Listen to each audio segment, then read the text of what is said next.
called Intensive Care because I think I put in the most effort and the most energy in getting this one bang on. And I think lyrically it's probably the best album that I've written. You see the trouble with you.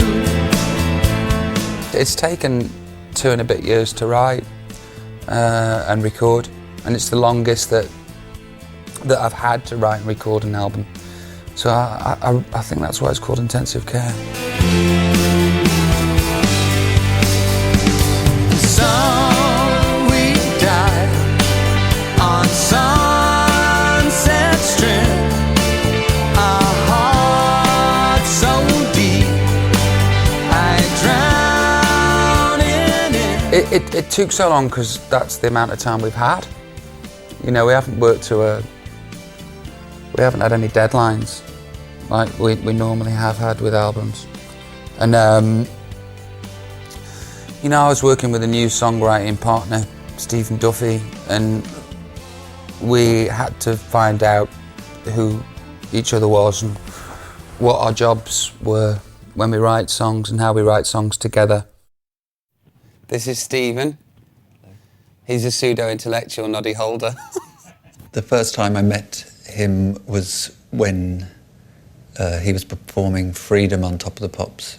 And I think that from very early on there was an idea that we should write together, but obviously he then went on to be in the most successful writing relationship since Lennon and McCartney, so one felt a little reticent.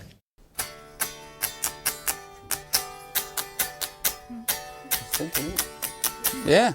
I was expecting to get together with him and just do a couple of days writing and maybe come up with some nice folk songs. And instead, we sat around talking for ages and did some electro. I think we did like Radio, which was a single. Jumping, thumping, shout at something, listen to the radio. And instead of getting the 2 folk songs that I thought I'd get, I was thinking, oh, this is really interesting. I should carry on with this bloke and see what he's all about. That sort of gives it away, doesn't it? There was a few weeks that we wrote at Air Studios up in Tavistock Hill in London, and there's this tiny, tiny studio room, which was cool, which was very productive. But the rest of it's been written in my bedroom, so to tell you the truth, it's been brilliant. This is my studio, and it's also my bedroom. That's where I used to sleep. And we're loosely basing this album on the lives of the 3 icons that are on the bed. Patti Smith and Richard and Judy. That's what the whole album is based on, hence the title Intensive Care, because we care very much for their careers. Every time I think about the 80s or my life, then there's a kind of melancholy heartbreak inside of me that I want to put into a record. The only man who made you come when you cried for us.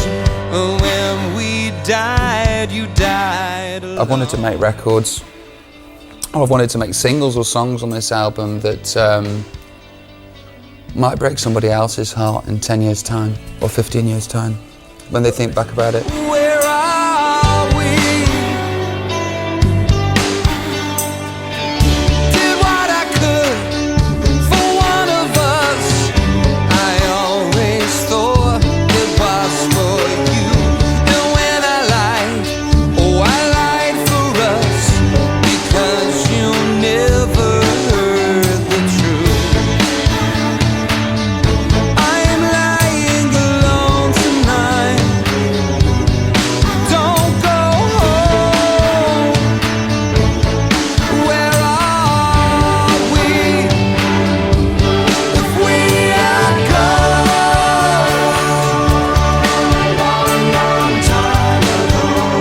And it looks like we could have made it better. We are gone. Normally, somebody plays something and I sing over the top of it. With this album, Steve has been very trusting. And he'll say, you play bass on this, and You play lead guitar on this, and I've never written songs that way before, you know. So it's been a fantastic process. Forgive me for saying this. May I venture? It might be that this is the Pop's Nevermind. Key will be ringing the enemy. Enemy will be ringing Mojo or whoever they ring. Oh, have you heard the new Robbie? Yes, I have. We're going to call you today for a meeting. I'm thinking we need to rethink this. Because we've had him in a box over here marked, you know, dickhead. And now we're going to have to remove him from the box marked dickhead into sort of like twisted genius. Have we got one of those boxes? Yes, they'll say. I was just preparing it yesterday.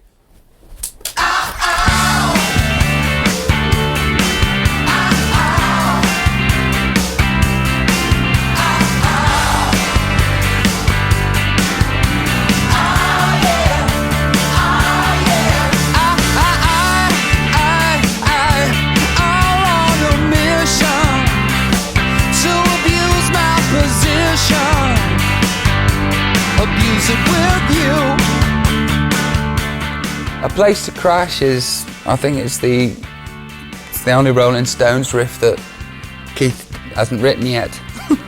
Stephen managed to find it. It's just a party song, you know. I think it's going to be a good tune live. Everything is unforgivable. If not for you, I wouldn't come at all. Find a place to cry. I just think it might be cool if it was called Johnny Cash. A Place to Crash or Johnny Cash. A Place to Crash is a cool title. Where do we say A Place to Crash in it? Just in every chorus, first line. Where you find a place to crash? Yeah, that's all. First line of every chorus. Yeah, that's the place. Thanks for Listening. to me. Jesus. What was Guy's number? So you join us here today at what was formerly A&M Record Company, and it has now been turned into Henson Studios. People in charge of the Muppets. And there's a massive Kermit the Frog outside. We shall be doing a song called Random Acts of Kindness, and basically it's about revenge and wishing people were not as sadistic as they are. And in conclusion, writing the song, I found out that I am at least as sadistic as everybody else. A fork in the jug there. Should we sing it then?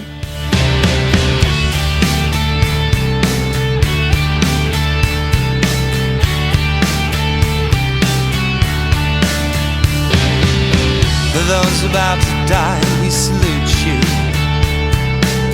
For those about to cry, we love you.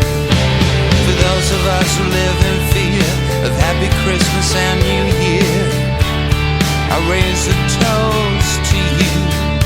Random Acts of Kindness sort of evolved from, if not lyrically, sort of musically, it evolved from that ethereal quality that causing harm to strangers by means of magic has. No, that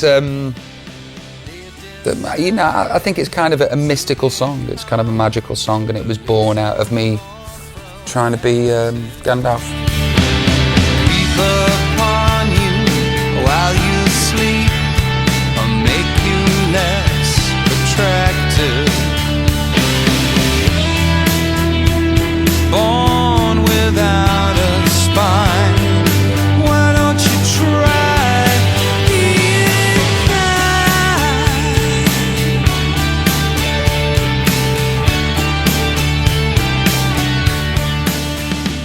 I think reaching 30 is a bit of a milestone. I think it's probably a bit of a cliche, but you do reflect and grow up a little bit more, and You know, the self-hatred that I once had for myself has really quietened down. You know, I don't have it as much anymore. And I enjoy life because I live in the sun. You know, I live in California and it's sunny all the time. And if, you know, it's sunny outside, then you have a sunny disposition. And I do at the moment, you know. I've got good friends. I've got an amazing career that I couldn't even dreamt about. I keep myself fit. I'm well. I'm happy. Excalibur, I'm ready. That's my Clive Owen impression. It does sound like it. I've been nominated for an award. Excalibur, I am ready.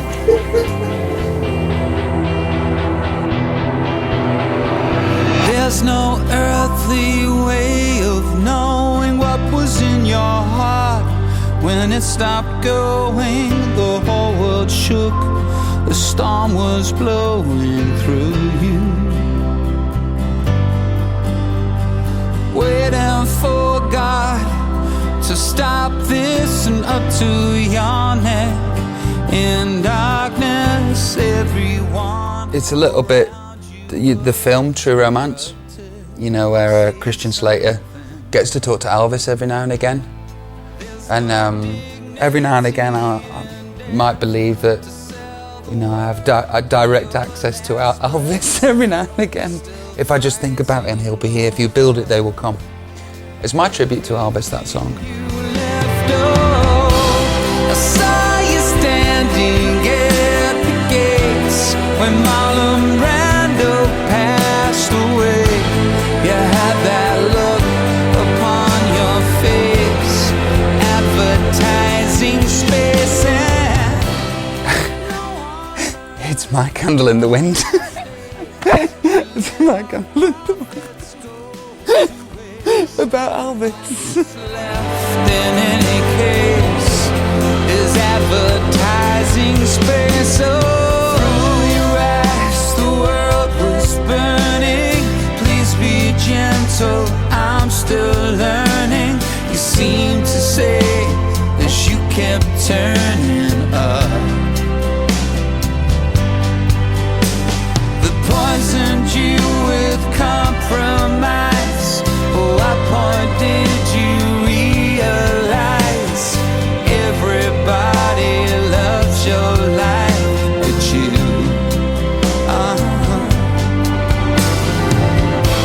A special agent for the man through water gates in Vietnam. No one really gave a damn. Did you think the CIA did? I saw you standing at the gates when Marlon Brando passed away. You had that look upon your face, advertising space, and no one learned from your mistakes. We let our profits go to waste. All that's left in any case is advertising space. Oh,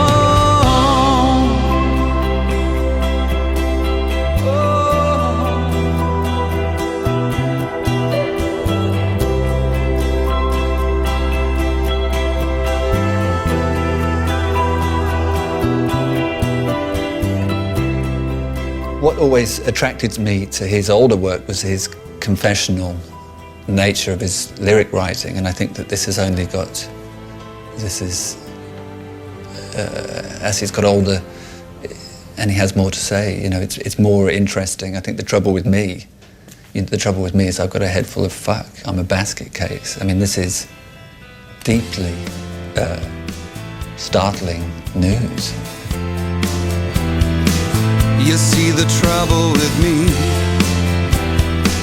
I've got a head full of fuck. I'm a basket case.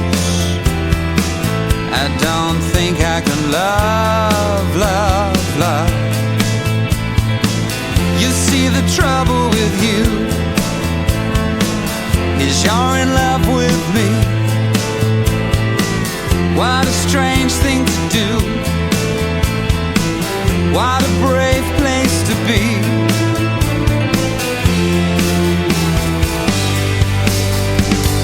So we died on Sunset Strip. Our hearts so deep, I drown in it.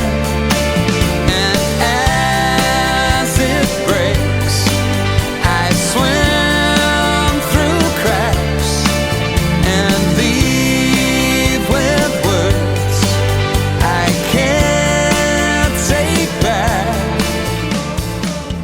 I would so desperately want to be in love, or, you know, feel it, and or be it, or, you know, be in love with somebody, have a partner, and make myself and this person, you know, our team, that we can get through anything together. And I haven't yet, and I'm 31, and there's a certain somebody in my life that probably nobody really knows about, or even ever has done. And she's been around for a long, long time, and you know, I still hold a torch for her, or hold a candle for her. For whatever reason, it hasn't worked, and it's never been anything to do with her. You know, there's something blocking my rite of passage to fulfillment in a relationship, and it's me trying to explain to this person that I do love, you know, but not that all-encompassing love.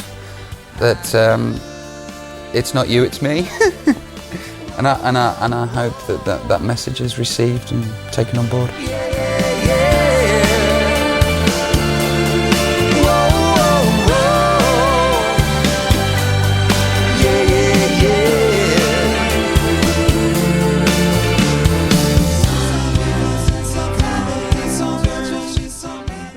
Can we do something that's a bit chipper? Everything I've done so fucking depressing. What, you mean you want to write a completely different album? I think that this record perhaps is a little more grown up, but that would be obvious because he is older. But I don't think that it's a radical departure. I think it is the next Robbie Williams album after Escapology. I don't think it's nothing to be frightened of. It was pretty terrifying while we were making it, but I think that it's okay now. Don't have to try, I just dial it in.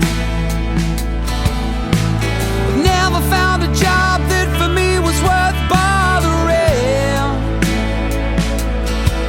I got a ton of selfish genes and lazy bones beneath this skin.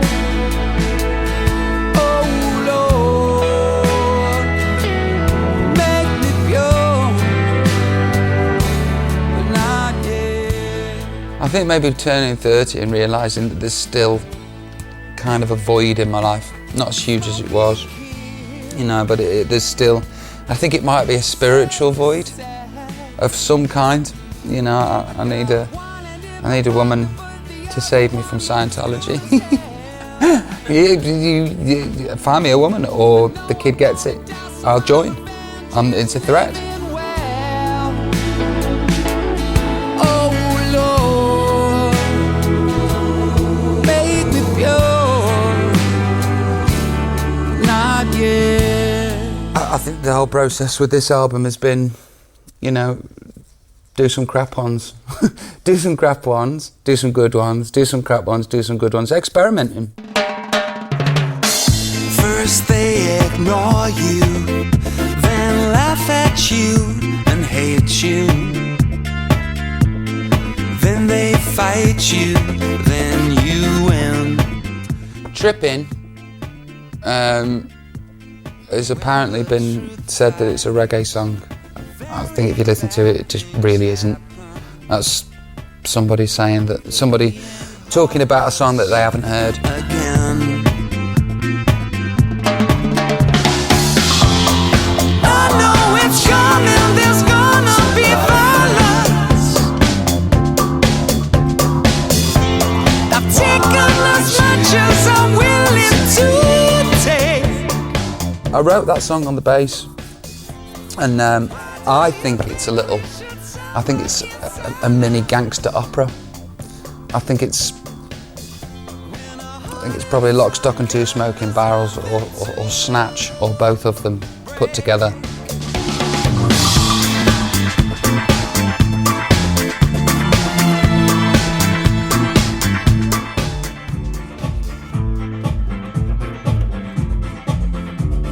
Good bass line, isn't it? I wrote the bass line, is what we're trying to say, by me miming to this track. But I did write it. And you played it. And I played it. Will it say it on the album? Yeah. Oh, fuck it then. Says my name on it. Let's sing. All is wonderful in past life. Dreaming of the sun she was. You should see me in the afterlife, picking up the sons of God. When you think we're lost, we're exploring what you think is worth some adoring. You don't want the truth is boring. I got this fever, need to leave the house, leave the car, leave the bad man where they are. I leave a few shells in my gum and start me staring at the sun. I know it's coming, it's gonna be violence. I'll take as much as I'm willing to take. Why do you say we should suffer in silence? My heart is broken, there's nothing to break. I know it's coming, there's gonna be violence. I've taken as much as I'm willing to take. Why do you think we should suffer in silence? The heart is broken, there's nothing to break. Does this mean I've come around to liking Robbie Williams? Yeah, I have actually. I always want to kill him off when I've been working too hard, or at the end of a tour, you know. And I don't know. I'm kind of like him now. He's all right. I've got used to him. You know, I'm not as embarrassed as I was about him before. You know, he does what he does, and he serves a purpose.